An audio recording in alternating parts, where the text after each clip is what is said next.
Hi friends, मेरे इस channel पर आप सभी का स्वागत है और हम स्टडी कर रहे हैं प्रोनाउंस पर। और आज का हमारा टॉपिक है रिलेटिव प्रोनाउंस, जिसे हिंदी में कहते हैं संबंधवाचक सर्वनाम। दोस्तों, एक ऐसा टॉपिक है प्रोनाउंस पर जिसमें कन्फ्यूजन बहुत ज़्यादा रहता है। तो मैं आपसे एक रिक्वेस्ट करता हूँ कि आप इस वीडियो को पूरा देखिए और ध्यान से देखिए, आपके सभी कन्फ्यूजन दूर होंगे। तो चलिए शुरुआत करते हैं रिलेटिव प्रोनाउंस। और रिलेटिव प्रोनाउंस के रूप में हम यूज करते हैं हूँ, whom, which, that, whose, what. जो प्रोनाउन दो सेंटेंस को जोड़ता है और अपने से पहले नाउन से संबंध प्रकट करता है, यानी इनसे जो रिलेटिव प्रोनाउन से पहले जो नाउन होती है उससे ये संबंध प्रकट करता है, तो उससे पहले आने वाली नाउन जिसे हम एंटीसीडेंट भी कहते हैं, और ये रिलेटिव प्रोनाउंस कंजक्शन की तरह कार्य करते हैं, अतः इन्हें कनेक्टिव प्रोनाउंस या हम कंजक्शन भी कहते हैं। चलिए अब शुरुआत करते हैं। सबसे पहले हम लेते हैं हूँ, जो कि रिलेटिव प्रोनाउंस के रूप में इसका मीनिंग होता है जो या जिसने, और इसका यूज व्यक्तियों के लिए किया जाता है, पर्सन्स के लिए किया जाता है। इसका प्रयोग व्यक्तियों के लिए किया जाता है। इसका पैटर्न होता है नाउन प्लस हूँ। यदि हिंदी की बात करें तो इसका पैटर्न होता है जो प्लस नाउन या नाउन प्लस जो। अगर इस सेंस में कोई सेंटेंस है तो फिर हम जो है रिलेटिव प्रोनाउंस यूज करेंगे। जैसे एग्जाम्पल देखिए, जो लड़का खेल रहा है वह मेरा भाई है, तो the boy who is playing is my brother. तो यहाँ पे हूँ जो है ये रिलेटिव प्रोनाउंस है और इससे पहले नाउन का यूज हुआ है, जो कि ये नाउन के साथ संबंध को शो कर रहा है। ठीक है, साथ ही ये दो सेंटेंस हो गए इसमें, जो लड़का खेल रहा है वह मेरा भाई है, तो इनको जोड़ने का कार्य कर रहा है, मतलब दोनों सेंटेंस को जोड़ने का कार्य भी कर रहा है और नाउन के साथ अपना संबंध शो कर रहा है। तो यहाँ पे सेंटेंस बनेगा the boy who is playing is my brother. यहाँ पे जो का मीनिंग जो है वो हूँ से होगा। जो लड़के खेल रहे हैं वे मेरे दोस्त हैं, तो the boys who are playing are my friends. तो यहाँ नाउन का यूज हुआ है। ठीक है, और यहाँ जो हूँ है इस नाउन से संबंध शो कर रहा है। ठीक है, यहाँ हूँ से जो रिलेटिव प्रोनाउन से जो सेंटेंस बनते हैं उसमें एक विशेषता और है कि इसके बाद जो है वर्ब का यूज होता है। जैसे हूँ के बाद वर्ब का यूज होता है। मेरा भाई जो डॉक्टर है अमेरिका चला गया है, तो my brother who is a doctor has gone to America. यहाँ पे हूँ से पहले ब्रदर नाउन का यूज हुआ है और इसके बाद वर्ब का यूज हुआ है। तो इस प्रकार हम हूँ का यूज व्यक्तियों के लिए करते हैं, जो या जिसने। इस प्रकार के मीनिंग के लिए हम हूँ का यूज करते हैं और ये नाउन से जो है अपना संबंध बताता है। एक और एग्जाम्पल ले, यह वह लड़का है जिसने खिड़की तोड़ी थी, तो दिस इज़ द बॉय हूँ ब्रोक द विंडो। ठीक है, तो यहाँ पे हूँ जो है ये दोनों सेंटेंस को जोड़ने का कार्य कर रहा है और इसके साथ नाउन से संबंध बता रहा है द बॉय, कि वह वो लड़का है जिसने खिड़की तोड़ी थी।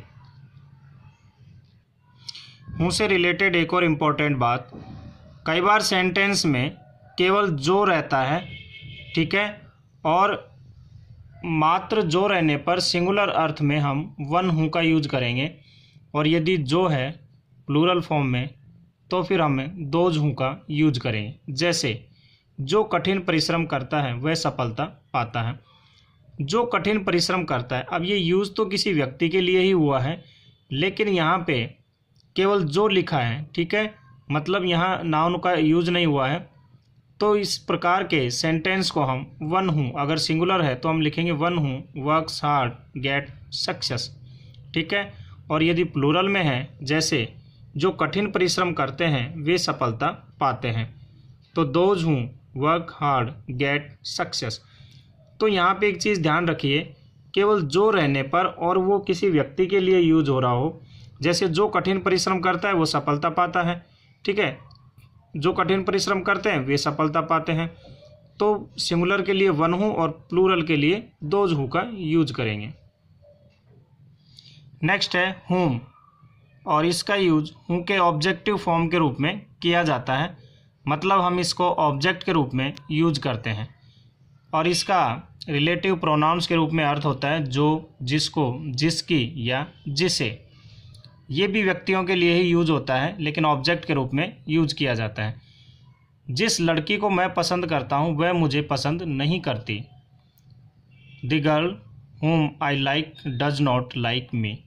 इसमें एक ध्यान रखना है कि whom नाउन के साथ तो संबंध शो करेगा, लेकिन whom के बाद सब्जेक्ट का यूज होता है, जबकि who के साथ वर्ब का यूज होता है। ठीक है, क्योंकि यहाँ who जो होता है वो सब्जेक्ट का कार्य कर रहा होता है, जबकि whom यहाँ ऑब्जेक्ट का कार्य करेगा। इसलिए इसके बाद यहाँ तुरंत सब्जेक्ट आता है दूसरे सेंटेंस का। The girl whom I like does not like me। जिस लड़की को मैं पसंद करता हूँ वह मुझे पसंद नहीं करती है। ठीक है, यहाँ पे हम whom की जगह who का भी यूज कर सकते हैं। The girl whom I like does not like me। तो who को हम ऑब्जेक्ट के रूप में भी यूज कर सकते हैं और सब्जेक्ट के रूप में भी यूज कर सकते हैं रिलेटिव प्रोनाउंस में, लेकिन हम who की जगह whom का यूज नहीं कर सकते। ठीक है, तो इस प्रकार से आजकल मॉडर्न इंग्लिश में तो whom की जगह who का ही यूज किया जाता है। जिस लड़के से मैं कल मिला था वह आज आया है। The boy whom I met yesterday has come today। तो हम यहाँ पे who का भी यूज कर सकते हैं whom की जगह पर, तो दोनों ही सेंटेंस हमारे करेक्ट होंगे, लेकिन ध्यान रखिएगा who की जगह हम whom का यूज नहीं कर सकते। नेक्स्ट है whose, जिसका यूज हम पजेसिव केस में करते हैं, जिसका रिलेटिव प्रोनाउंस के रूप में अर्थ होगा जिसका, जिसके या जिनकी। अधिकतर सजीवों, सामान्यतः व्यक्ति एवं जानवर के लिए इसका यूज होता है, लेकिन नॉन लिविंग यानी निर्जीव के लिए भी किया जा सकता है। जैसे ये वही लड़का है जिसका भाई जयपुर में रहता है। ठीक है, तो जिसका भाई जयपुर में रहता है यानी पजेसिव केस शो कर रहा है। तो this is the boy whose brother lives in Jaipur. ये वही लड़का है जिसका भाई जयपुर में रहता है, तो whose brothers lives in Jaipur. ये वही कुत्ता है जिसका नाम टॉमी है, जिसका नाम। ठीक है, तो यहाँ पे पजेसिव शो कर रहा है ये, तो this is the dog whose name is Tommy. वह आदमी जिसका स्वभाव मधुर होता है आदर पाता है। The man whose nature is sweet gets respect. जिसका स्वभाव यानी whose नेचर।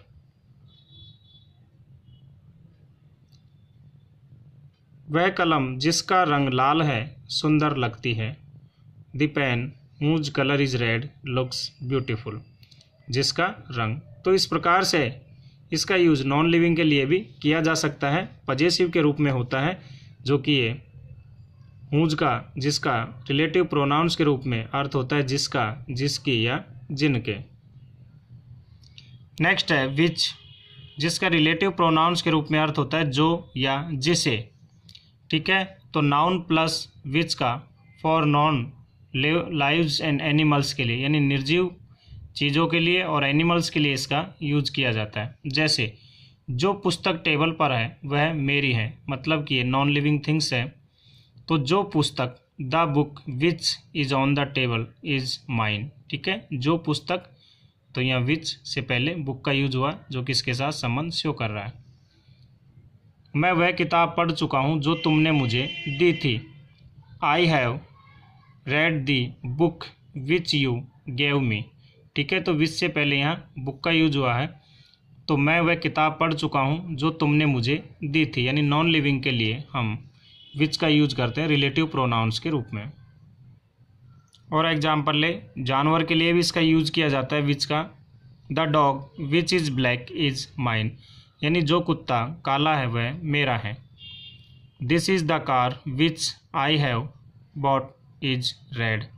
ठीक है, मतलब वह कार जिसे, दिस इज़ द कार यानी यह कार जिसे मैंने ख़रीदा है वो, उसका वह रेड है, मतलब लाल है।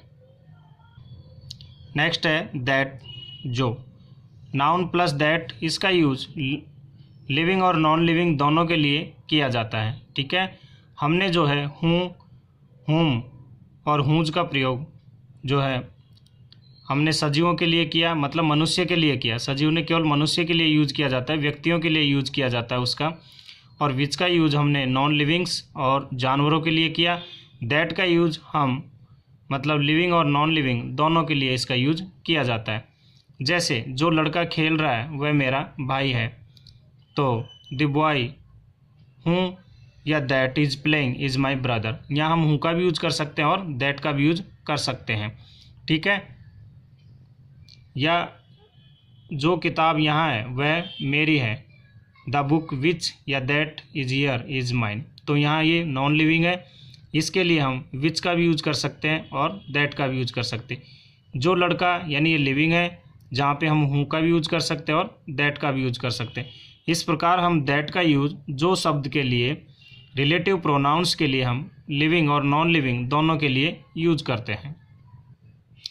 अगर आपको कहीं समझ नहीं आ रहा है कि हम यहाँ हूँ का यूज करें या हुम का यूज करें, तो फिर आप उसकी जगह आप दैट का भी यूज कर सकते हैं। लेकिन कुछ कंडीशन है इसमें, कुछ ऐसी कंडीशन है जहाँ पे दैट का यूज ही उचित होता है। जैसे हम दैट को विच, हूँ और हुम की जगह यूज कर सकते हैं, पर कुछ ऐसी जगह हैं जहाँ हम जो शब्द की इंग्लिश बनाने के लिए दैट का यूज जो शब्द की इंग्लिश बनाने के लिए हमें दैट का यूज करना चाहिए। जैसे सुपरलेटिव डिग्री के बाद दैट का यूज हूँ और विच की अपेक्षा अधिक उचित माना जाता है सुपरलेटिव डिग्री के बाद। जैसे ये सबसे अच्छा है जो हम कर सकते हैं, तो this is the best that we can do. तो यहाँ बेस्ट जो है ये सुपरलेटिव डिग्री है, तो इसके बाद हमने जो के लिए दैट का यूज किया। यह सबसे अच्छा खाना है जो हमने कभी चखा है। This is the best food that we ever tested. तो यहाँ पे जो शब्द के लिए दैट का यूज हुआ, क्योंकि यहाँ पे बेस्ट जो है सुपरलेटिव डिग्री का यूज हुआ, तो सुपरलेटिव डिग्री के बाद दैट का ही यूज ज़्यादा उचित माना जाता है। Second, all, some, any, none, only, nothing, इनके साथ दैट का ही यूज किया जाता है। जैसे हर चीज़ जो चमकती है सोना नहीं होती, तो यहाँ हम ऑल के साथ दैट का यूज करेंगे। All that glitters is not gold. हर चीज़ जो चमकती है सोना नहीं होती। तो ये जो वर्ड लिखे हैं इनके साथ हम रिलेटिव प्रोनाउंस के रूप में दैट का ही यूज करते हैं। जैसे आदमी ही ऐसा जानवर है जो बात कर सकता है। Man is the only animal that can talk. तो यहाँ ओनली यूज हुआ है, तो ओनली के साथ हम यहाँ पे रिलेटिव प्रोनाउंस के रूप में हम दैट का यूज करेंगे। नेक्स्ट, ये वही चाय है जो मैंने कल खरीदी। यह वही चाय है जो मैंने कल खरीदी। ये कल है, जो मैंने कल खरीदी। तो this is the same T that I bought yesterday. तो यहाँ सेम का यूज हुआ है, तो इसके साथ हम जो है रिलेटिव प्रोनाउंस के रूप में दैट का यूज करेंगे। यदि सेंटेंस में पहले इंट्रोगेटिव प्रोनाउन का यूज हो रहा है, जैसे हूँ, व्हाट एंड विच का, हूज का, ठीक है, हूँ, व्हाट एंड हूज का, तो इनके बाद हम रिलेटिव प्रोनाउंस के रूप में दैट का ही यूज करते हैं। जैसे क्या है जो तुम हल नहीं कर सकते हो, तो व्हाट इज इट। तो यहाँ पहले ही व्हाट इंट्रोगेटिव प्रोनाउन का यूज हो चुका है, तो फिर हम यहाँ रिलेटिव प्रोनाउंस के रूप में दैट का यूज करेंगे। तो दैट यू कांट सॉल्व, क्या है जो तुम हल नहीं कर सकते हो। जैसे यहाँ और एग्जाम्पल ले, who was there that you were talking with. तो यहाँ पे पहले ही रिलेटिव प्रोनाउंस के रूप में हु का यूज हो चुका है, तो हम यहाँ पे इंट्रोगेटिव प्रोनाउन के रूप में हु का यूज हो चुका है पहले, तो रिलेटिव प्रोनाउंस के रूप में हम यहाँ दैट का ही यूज करेंगे। Whose is this house that looks exceptionally beautiful. ठीक है, यहाँ पे हूँ जो है इंट्रोगेटिव प्रोनाउन के रूप में यूज हुआ है, तो इसके साथ हम रिलेटिव प्रोनाउन दैट का यूज करेंगे। तो इस प्रकार से इंट्रोगेटिव प्रोनाउन के साथ हम दैट का ही यूज करते हैं कि हु वाज देयर, वहाँ कौन था, that you were talking with you, जो तुम्हारे साथ बात कर रहा था। हु इज़ दिस हाउस, यानी यह किसका हाउस है, किसका मकान है, दैट लुक्स एक्सेप्शनली ब्यूटीफुल, ठीक है, जो कि एक खासकर सुंदर दिखाई देता है। नेक्स्ट है एंड से जुड़कर दो एंटीसीडेंट का प्रयोग हो जिसमें एक मनुष्य और दूसरा जानवर या वस्तु के लिए हो, तब भी हम दैट का ही यूज करते हैं, ठीक है। एंड से जुड़े हुए हो दो शब्द, दो नाउन जो कि एक मनुष्य के लिए हो और दूसरा जानवर के लिए या वस्तु के लिए हो, तब भी हम दैट का यूज करते हैं। जैसे the boy and his dog, तो यहाँ द बॉय है और हिज डॉग, तो इसके साथ हम रिलेटिव प्रोनाउंस के रूप में दैट का यूज करेंगे। दैट एंटर द टेम्पल, ठीक है, लड़का और उसका कुत्ता जो है जो मंदिर में प्रवेश किया था, were caught by the people, जो कि लोगों द्वारा पकड़ा गया। The lady and her cat, तो यहाँ एक लेडी है यानी कि मनुष्य के लिए यूज हुआ है, दूसरा जानवर के लिए, तो इनके साथ जो रिलेटिव प्रोनाउंस वो दैट का यूज होगा। The lady and her cat that created the nuisance were arrested by the police, यानी कि एक लेडी और उसकी बिल्ली जो कि उपद्रव कर रहे थे, पुलिस के द्वारा अरेस्टेड कर लिए गए। नेक्स्ट है वाट रिलेटिव प्रोनाउंस। वाट का यूज वस्तु यानी नॉन लिविंग के लिए किया जाता है, और जब इनसे पूर्व कोई एंटीसीडेंट नहीं आता है यानी इनसे पूर्व कोई नाउन नहीं आता है, तब हम वाट का यूज करते हैं, वो भी नॉन लिविंग के लिए। और जब एंटीसीडेंट नहीं आता है तो हमने आपको बताया था लिविंग के लिए हम वन हूँ या दोज हूँ का यूज करते हैं, ठीक है। तो यदि सेंटेंस में एंटीसीडेंट का यूज होने पर व्हाट की जगह हम दैट या विच का प्रयोग करते हैं, ठीक है।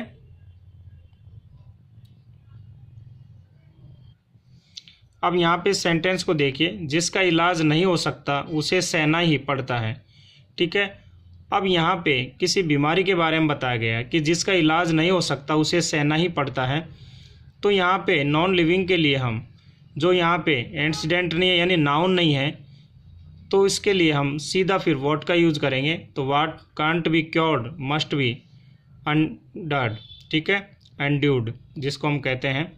जैसे अगर ये सेंटेंस ऐसे होता जिस बीमारी का इलाज नहीं हो सकता उसे सहना ही पड़ता है। अब यहाँ पे जिस बीमारी का यानी बीमारी दे दिया इसके साथ, तो मतलब नाउन हमारी ये हो गई। अब हमें एंटीसीडेंट मिल गया, इसमें एंटीसीडेंट नहीं था इसलिए हमने सीधा व्हाट का यूज कर दिया। तो यहाँ पे द डिजीज, अब यहाँ हम दैट का भी यूज कर सकते हैं और विच का भी यूज कर सकते हैं, क्योंकि हमारे पास नाउन है अभी इसके साथ जिसके साथ ये संबंध शो कर रहा है। तो can't be cured must be endured, ठीक है। तो जिस बीमारी का इलाज नहीं हो सकता उसे सहना ही पड़ता है, लेकिन यहाँ था जिसका इलाज नहीं हो सकता उसे सहना ही पड़ता है, मतलब हमारे पास यहाँ नाउन नहीं थी तो फिर हम व्हाट का यूज किया, जबकि नाउन होगी तो फिर हम दैट या विच का यूज करेंगे। और भी सेंटेंस है ऐसे जिसमें हम रिलेटिव प्रोनाउन व्हाट का यूज करते हैं, जहाँ पे नाउन नहीं होता है। वह जो कहता है वह सही है, तो what is said is right. मैंने जो कह दिया सो कह दिया है, what I have said I have said. जीवन वही है जो हम इसे बनाते हैं, life is what we make it. कई बार रिलेटिव प्रोनाउंस के रूप में हम बट का भी यूज कर सकते हैं, जो या जिसने शब्द के लिए हम हूँ या नॉट या विच या नॉट इस सेंस में बट का यूज करते हैं। देखते हैं कैसे।